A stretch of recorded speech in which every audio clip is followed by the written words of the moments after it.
शान्ताकारं भुजगशयनं पद्मनाभं सुरेशम् विश्वाधारं गगनसदृशं मेघवर्णं शुभांगम्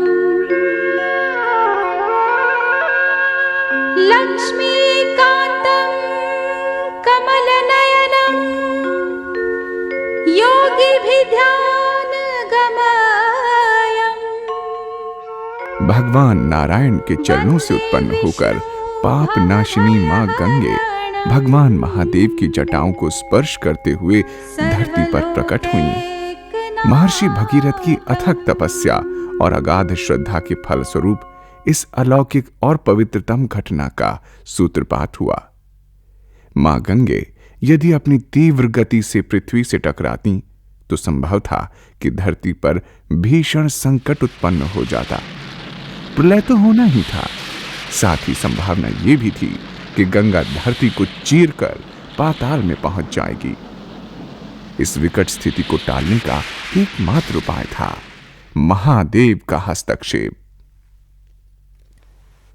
भगवान महादेव ने ऐन समय पर गंगा जी को अपनी जटाओं में उलझा दिया और उनके प्रलयनकारी वेग की तीव्रता को उस सीमा तक कम कर दिया जिस सीमा को पृथ्वी सहन कर सकती थी।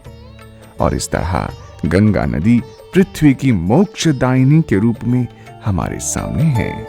ज्ञान का दीपक आओ जगाने गंगा तट पे जाके, माला जप लो गायत्री की ओम नमो शिव ध्याके। ओम नमः शिवाय। मैल काटती उज्ज्वल धारा निर्मल होती काया, काम क्रोध मद लोभ मिटाती सबका पाप बहाया। नाव में जो गंगा की बैठे, नाव में जो गंगा की बैठे, उतरा भव से पार। हर हर गंगे हर हर। युगों युगों से अनवरत बहती ये जलधारा भारत की संस्कृति और इतिहास का अभिन्न अध्याय है। गंगा नदी के तट पर अनेक प्राचीन तीर्थ स्थान हैं। गोमुख गंगा नदी का उद्गम स्थान है। इसके पश्चात ये महानतम नदी गंगोत्री, ऋषिकेश, हरिद्वार, प्रयाग और काशी इत्यादि महत्वपूर्ण तीर्थ स्थानों को स्पर्श करती हुई अंततः बंगाल की खाड़ी में जाकर समुद्र में विलीन हो जाती हैं। इस स्थान को गंगा सागर के नाम से जाना जाता है।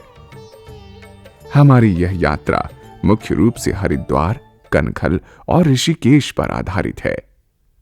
तो आइए यात्रा का शुभारंभ हरिद्वार से करते हैं।